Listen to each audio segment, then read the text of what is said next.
Imagine, for a second, that an extraterrestrial intelligence agency handed you a thick, top-secret dossier on planet Earth. Your mission is simple, but completely absurd. Read through the legal codes of the most populated countries on all 7 continents and figure out how this species treats its most vulnerable members. Spoiler alert, it is not a light read. Not at all.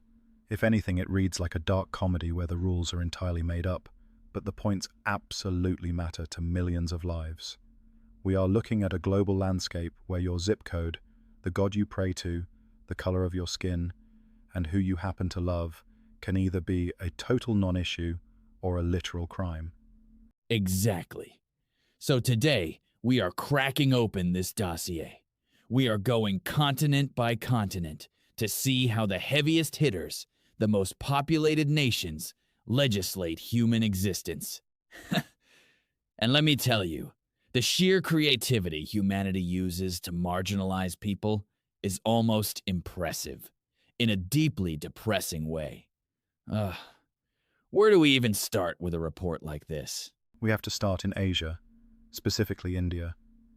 It recently surpassed China as the most populous country on Earth. Over 1.4 billion people. Legally speaking, India's constitution is a beautiful document. It explicitly bans discrimination based on religion, race, caste, sex, or place of birth. But the intelligence report shows a massive gap between the ink on the paper and the reality on the streets. Right. It is like having a shiny, state-of-the-art smartphone, but the society is still running on a 2,000-year-old operating system. You have the caste system, which was officially abolished, yet still heavily dictates social mobility, marriage, and economics for the Dalit community. And then there is the religious tension. Precisely. The political climate has leaned heavily into Hindu nationalism, which has left the massive Muslim minority, nearly 200 million people, feeling increasingly marginalized by citizenship laws and local ordinances. And if we look at the LGBTQ+ community, it is a roller coaster. They finally decriminalized homosexuality in 2018 by striking down a colonial-era law, Section 377. But when it came to marriage equality recently, the Supreme Court basically said, "We can't do that, let the Parliament figure it out." Which is the legal equivalent of kicking a very heavy can down a very long road. Let us cross the Indian Ocean and look at Africa. Nigeria takes the crown for population here. How does the dossier read for them? It is incredibly stark. Nigeria is a country split almost evenly between a predominantly Muslim north and a predominantly Christian south. In the north, Sharia law is implemented in several states, which means your religion absolutely dictates your legal standing. And as for the LGBTQ+ community, Nigeria has some of the harshest laws on the planet.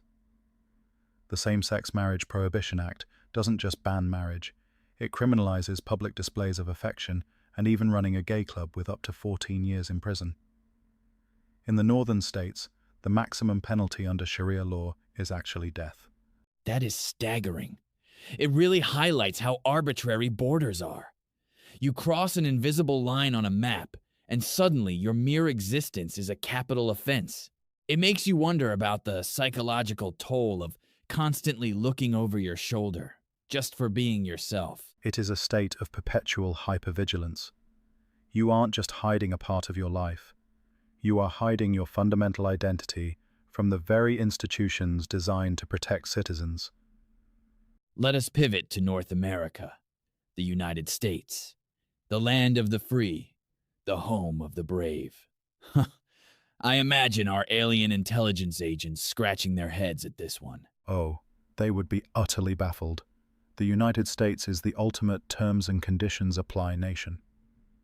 Federally, the laws look highly protective. Marriage equality is the law of the land, and workplace discrimination based on race, religion, and sexual orientation is illegal. But because of the federalist system, the US is essentially a 50-state sociological experiment. Right. The rules change the second you cross a toll booth. Exactly. Right now, there is a massive wave of state-level legislation specifically targeting the transgender community, banning gender-affirming care, restricting bathroom access, and policing school sports. And when it comes to race, the laws on the books are colorblind, but the application of the justice system is anything but. The intelligence report would clearly show that a black or Hispanic citizen is statistically much more likely to face harsher sentencing than a white citizen for the exact same offense. It is a PR campaign that doesn't quite match the factory floor. You have the Statue of Liberty holding a torch, but in the shadows, systemic racism and localized culture wars are doing real damage. What about South America? Brazil is the heavyweight there. Does it follow a similar pattern? Brazil is a fascinating paradox. On one hand, it is world famous for Carnival, a massive, vibrant celebration of diversity. The Supreme Court even criminalized homophobia and transphobia, equating them to racism.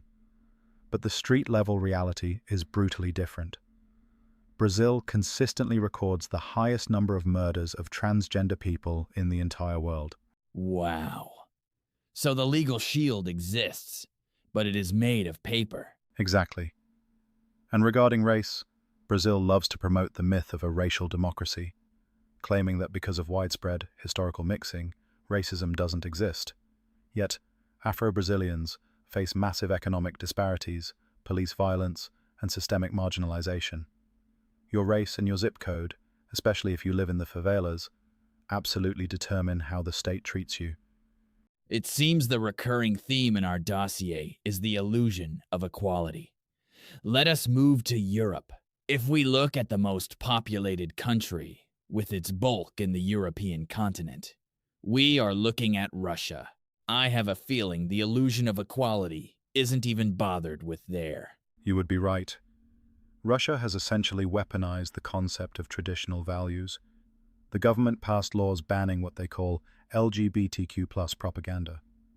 Recently, they escalated this by labeling the vague concept of the International LGBT Public Movement as an extremist organization.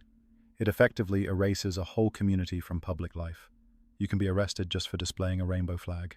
It is like they looked at the 19th century and said, let's just freeze society right there, but add Wi-Fi and surveillance cameras.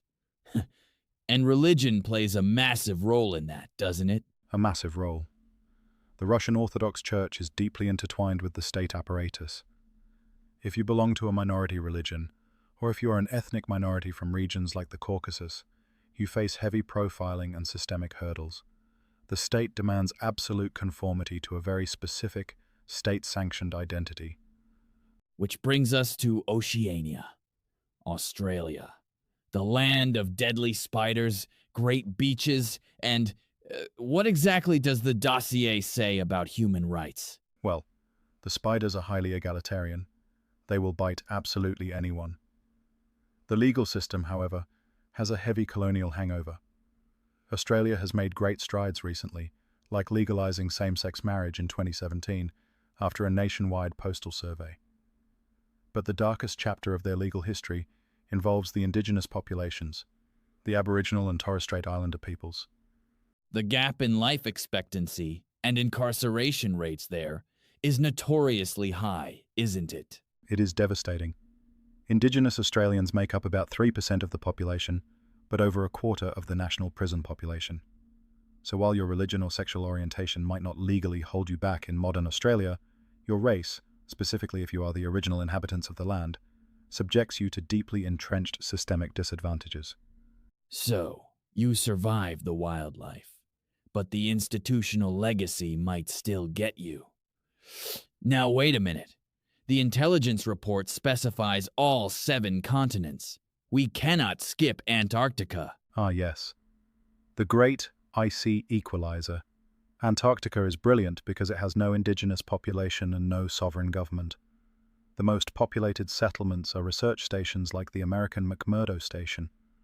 So, how does one get marginalized in Antarctica? Do they exile you to the ice shelf if you eat the last frozen pizza? Honestly, stealing the last pizza might be the biggest crime you could commit there. But legally, Antarctica is governed by the Antarctic Treaty System. It is entirely dedicated to science and peace. The laws of your home country apply to you, but functionally, it is a highly educated international commune. What about the LGBTQ plus community? Are there anti-gay laws among the penguins? The penguins are incredibly open-minded, actually. Same-sex penguin couples raising chicks is a well-documented phenomenon. And as for the humans, it is surprisingly progressive. There is even an annual pride celebration at McMurdo Station. Religion and race just do not dictate your survival there. The cold does. So let me get this straight. The most egalitarian, progressive, and peaceful continent on planet Earth is the one where the air hurts your face and the environment is actively trying to freeze you solid. That is the ultimate irony of our global dossier. It turns out, when the environment is incredibly hostile and everyone has to rely on each other just to survive the winter, humans suddenly figure out how to put aside their arbitrary prejudices and simply get along. That is a profound indictment of the rest of us, isn't it? When life is easy, we invent reasons to divide ourselves. We build caste systems. We draft anti-propaganda laws. We draw red lines around neighborhoods. We spend a staggering amount of legislative energy trying to categorize human worth. Whether it is a colonial legacy in Australia, religious dogma in Nigeria, or political culture wars in the United States, the laws we write are just mirrors reflecting our oldest fears. It makes you wonder, if our hypothetical aliens finished reading this entire dossier, would they classify humanity as an advanced civilization?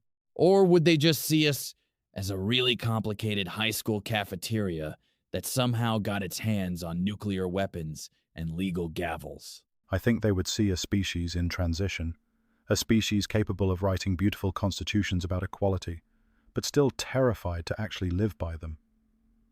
The real intelligence test for humanity isn't about the laws we have the power to write. It is about the discriminatory laws we finally find the courage to erase. A perfect thought to leave our listeners with. The borders we draw aren't just on maps. They are in our minds.